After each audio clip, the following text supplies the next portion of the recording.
Bienvenidos a un nuevo podcast de CICIAC.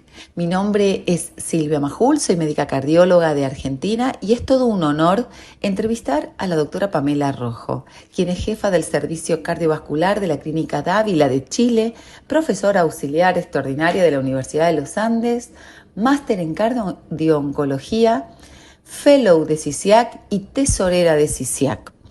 En el día de la fecha hablaremos sobre cardio-oncología y nuestra idea es, como lo hablábamos con Pamela previamente, hacer una apuesta al día.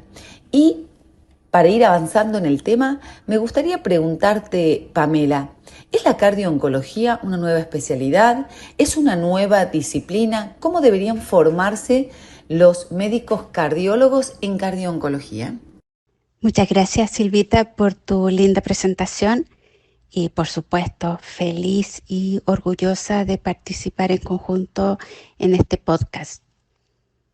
En relación a esta pregunta, yo creo que sí, la cardio-oncología es una nueva especialidad emergente, cada vez con mayor impacto, no solamente en el área de la medicina, sino que a nivel de los medios de comunicación, que hace que sea tan interesante y que nos importe no solamente fomentar el estudio de esta subespecialidad, sino que tratar de ir integrando cada vez más, no solo a médicos, sino que a todo el personal de salud, e incluido a personas que nos ayudan a fomentar esta rama. Es importante tal vez reconocer que si bien el interés de los médicos por la relación entre cáncer y cardiología es de larga data, no es sino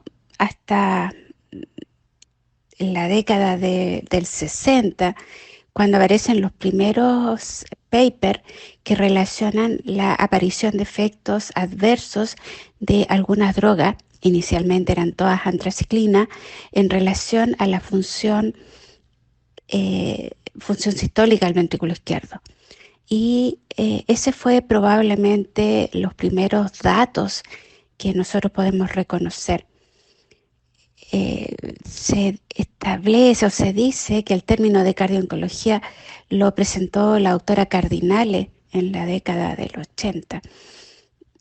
Y desde esa fecha hasta ahora hemos evolucionado en, primero, ponernos de acuerdo en las definiciones, en empezar a hablar un mismo lenguaje y a tratar de integrarnos con los oncólogos para poder hacer estudios o resultados más bien comparativos.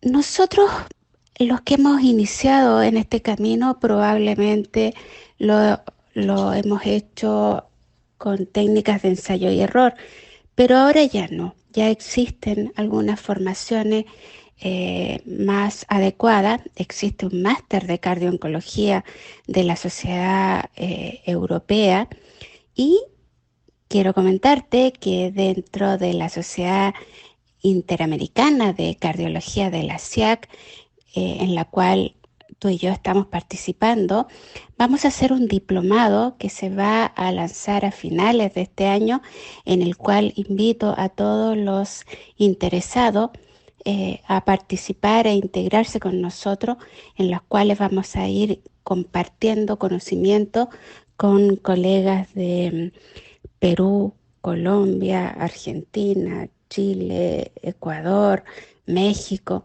y trataremos de hacer un diplomado para ir fomentando el conocimiento de esta rama emergente de la cardiología. Gracias por tu respuesta, Pamela. Y hay algo que siempre hablamos con nuestros colegas y es la importancia de recordar los 3 tiempos en cardio-oncología y sobre todo aquel tercer tiempo que se divide en 2. Y es esto de monitorear a los pacientes que recibirán tratamientos potencialmente cardiotóxicos antes, durante y al finalizar el tratamiento, y al finalizar este tratamiento a corto o a largo plazo según la necesidad de cada paciente y según el riesgo durante el tratamiento o al finalizar el mismo. ¿Cómo deberíamos estratificar a los pacientes al comenzar un tratamiento oncológico? ¿Cuáles son las banderas rojas a las que tenemos que estar atentos para estratificarlos adecuadamente? Claro que sí.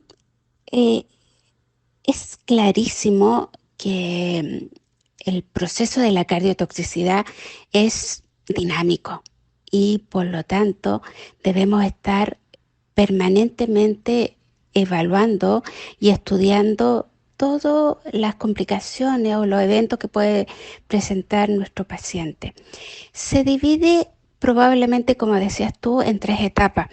Primero, antes de iniciar la oncoterapia, hecho el diagnóstico del proceso oncológico, es evolucionado principalmente por los oncohematólogos y principalmente por las enfermeras del sistema. Y probablemente ellas van a poder evaluar en esta primera etapa lo más importante, que yo te diría que se basa en saber si nuestro paciente tiene muchos factores de riesgo cardiovascular, por lo menos más de uno, si tiene alguna enfermedad cardiovascular previa, hipertensión, obesidad, diabetes, infartos previos, enfermedad aterosclerótica, claudicación intermitente, insuficiencia cardíaca, alguna arritmia, cualquiera de esos es un factor adverso significativo. Si tiene o no antecedente de haber sufrido algún evento oncológico previo que también haya recibido oncoterapia, y si el paciente tiene uno o más de estos factores, se puede plantear hacer primero que nada un electrocardiograma que nos puede ayudar muchísimo, no solamente para detectar algunas patologías cardíacas, sino que como una base para el seguimiento posterior y probablemente biomarcadores. En algunos casos en que el paciente tenga muchos de estos factores de riesgo, podemos incluir un ecocardiograma para evaluar la función sistólica. En la segunda etapa, que corresponde durante la oncoterapia, debe ser un proceso compartido entre los oncólogos o los oncohematólogos y los cardiólogos. Acá nosotros vamos a ir viendo la aparición de síntomas o de eventos cardiovasculares basados específicamente de acuerdo a la terapia que el paciente está recibiendo. Eso lo vamos a comentar más adelante. Y por último, al finalizar la terapia, nosotros debemos hacer un seguimiento que es la fase inicial, que es durante el primer año de finalizada la terapia. Y acá debemos nuevamente hacer una estratificación de riesgo de nuestro paciente. No olvidemos que el simple hecho de haber recibido alguna oncoterapia pone de inmediato a nuestro paciente en estadio A de insuficiencia cardíaca. Por lo tanto, aunque nuestro paciente sea una persona joven, sin factores de riesgo cardiovascular y que ya finalizó su terapia del cáncer, lamentablemente ya tiene este estigma para el resto de su vida. Y por último, el seguimiento del sobreviviente a largo plazo, que es para el resto de su vida. Y acá va a depender no solo de que nosotros estemos pendientes de los síntomas y signos que el paciente puede presentar, sino que hacer chequeos preventivos periódicos, con principal enfoque en evaluar todos los factores de riesgo cardiovascular clásicos, que son los que más influyen tanto en la patología cardíaca como en la reaparición de nuevos cánceres o recidiva del mismo. Muchas veces nos sucede, Pamela, que nos encontramos con pacientes en la evaluación basal que tienen múltiples factores de riesgo, los cuales no están adecuadamente controlados, y sabemos que nosotros como médicos cardiólogos tenemos el rol principal de optimizar el tratamiento de esos factores de riesgo, así como si detectamos una cardiopatía estructural. Pero a veces nos sucede que en la evaluación basal de pacientes que recibirán drogas potencialmente cardiotóxicas, nos encontramos con una fracción de eyección del ventrículo izquierdo del 40%. ¿Qué deberíamos hacer con esos pacientes? Son pacientes a los que no deberíamos permitir que se les indique drogas potencialmente cardiotóxicas o podríamos tomar otra conducta? Como comentábamos, la evaluación basal de nuestro paciente está definida principalmente en que veamos si tiene muchos factores de riesgo cardiovascular, y acá es fundamental plantear principalmente el tabaquismo. Todos sabemos que más del 30% de las muertes cardiovasculares son debido a este factor de riesgo. Si a eso le agregamos la obesidad, que más o menos se relaciona con 13 cánceres, la hipertensión arterial, la diabetes mellitus, que se relacionan específicamente con algún tipo de cánceres, colon, gastrointestinales, páncreas, mama, etc. No es el momento de enumerarlos a todos.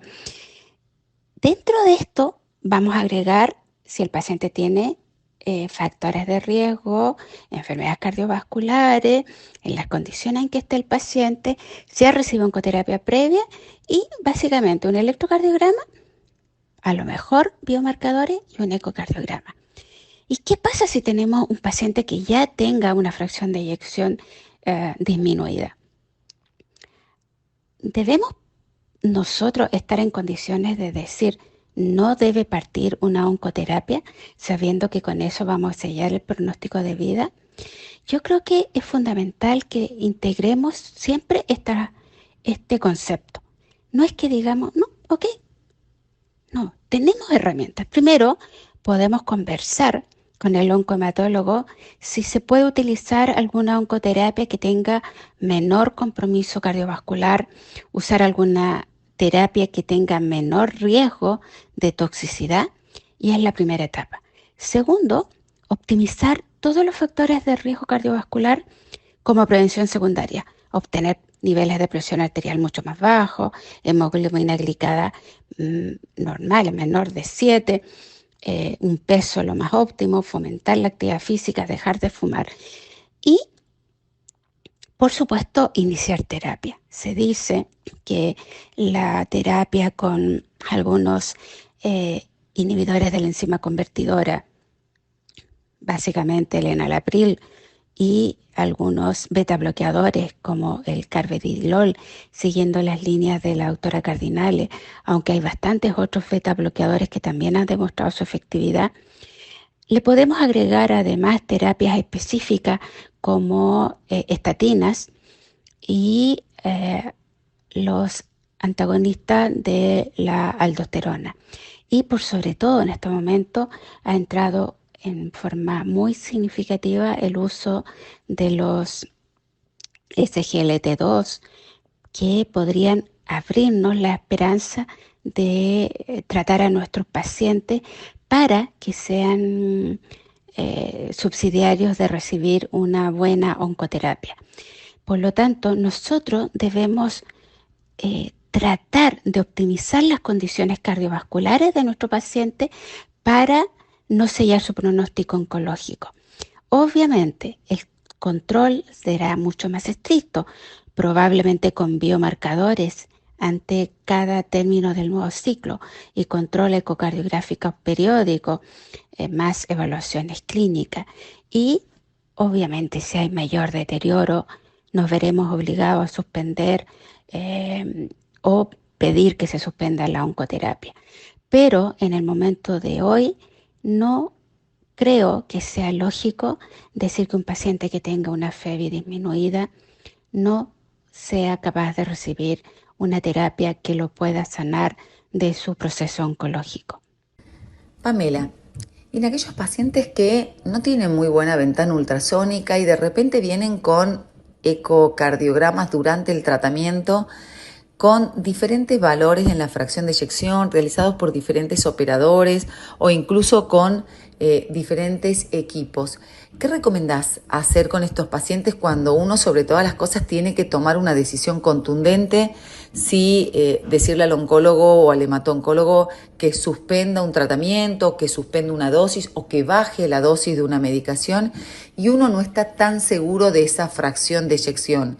¿Deberíamos hacer técnicas avanzadas en estos pacientes o deberíamos directamente rotar a otra modalidad de imagen que no sea la ecocardiografía? ¿Cuál es tu opinión? Excelente pregunta, Silvita.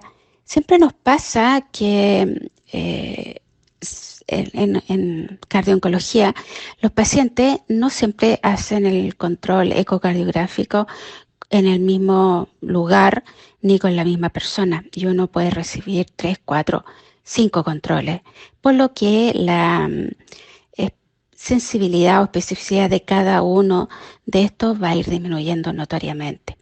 Se dice que lo ideal es siempre tratar de hacer una de las técnicas de imágenes en la cual el laboratorio tenga mayor experiencia y ojalá el mismo operador.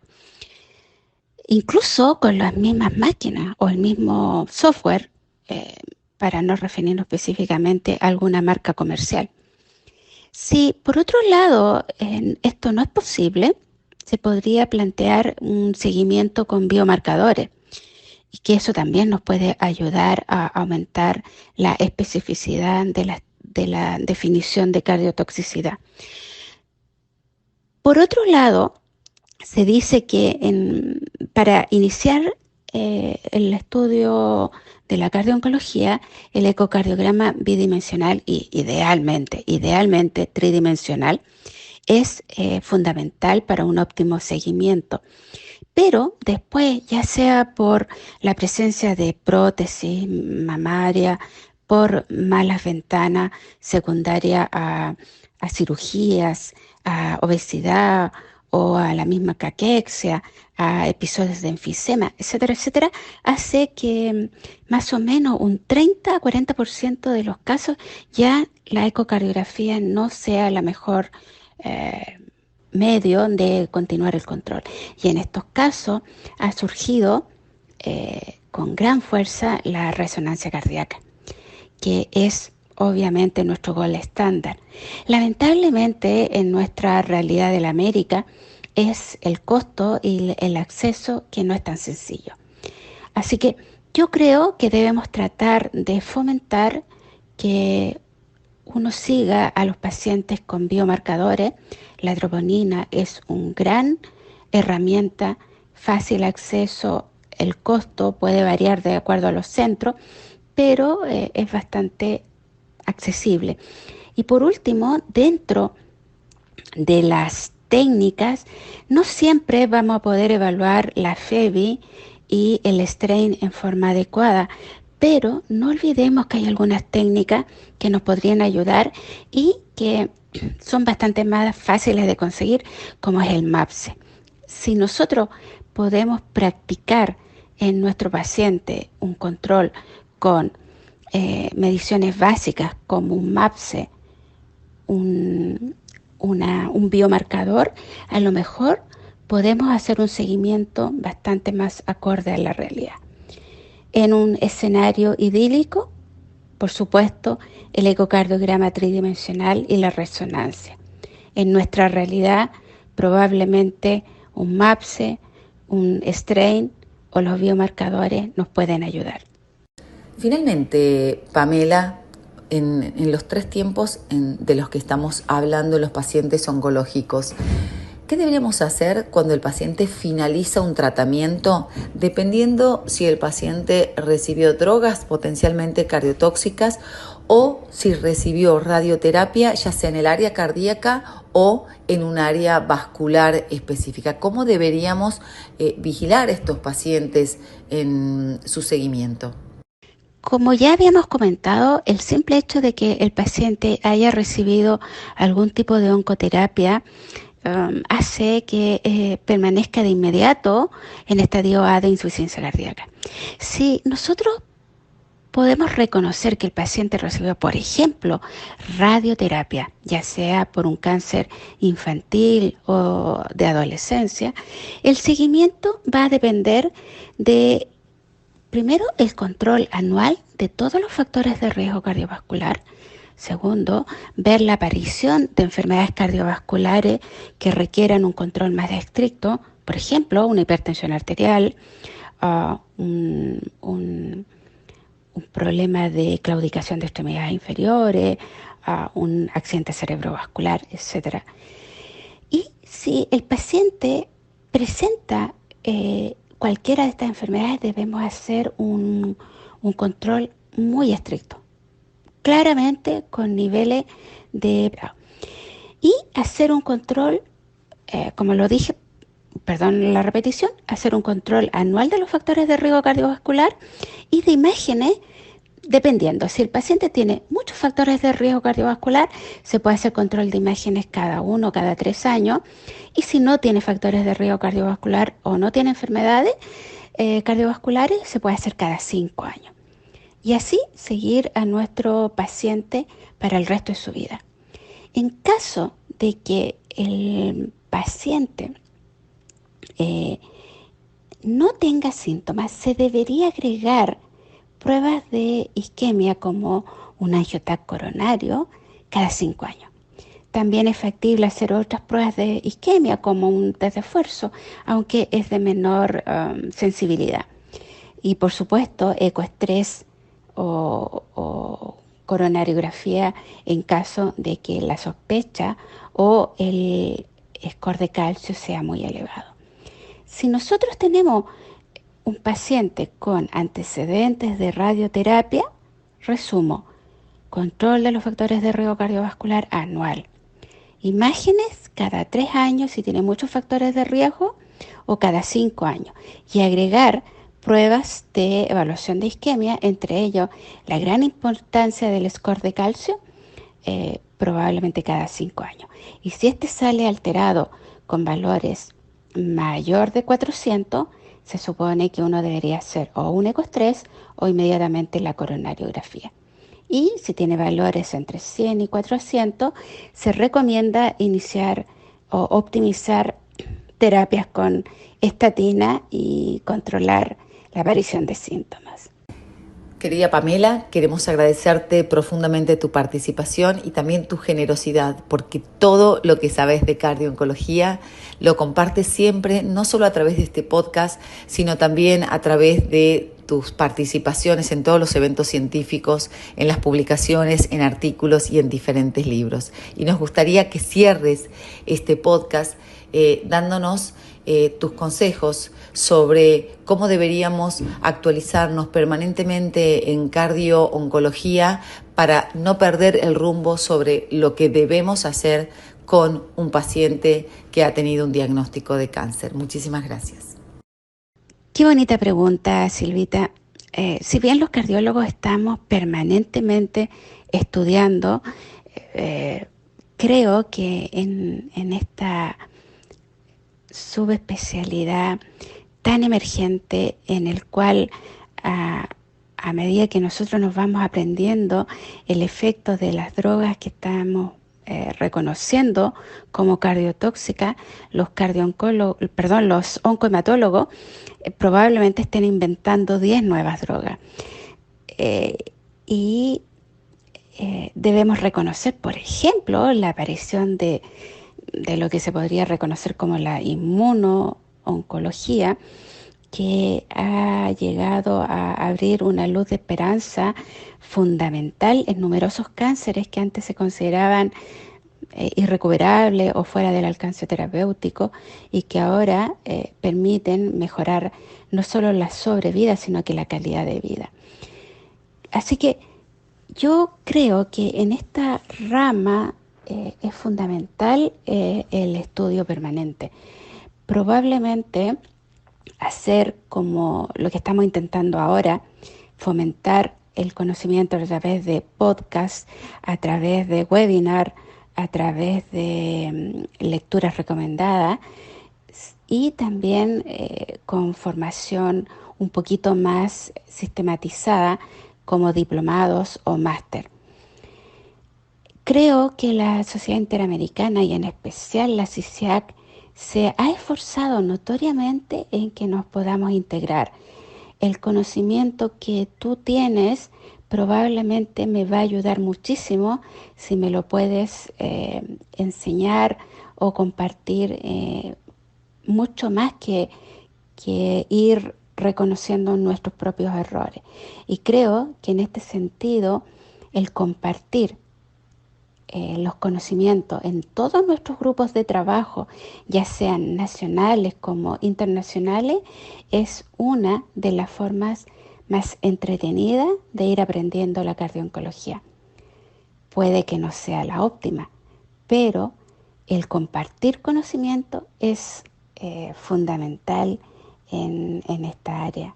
Así que yo los invito a que nos sigamos integrando y aportando cada de nuestras experiencias para ir creciendo juntos en esta nueva subespecialidad.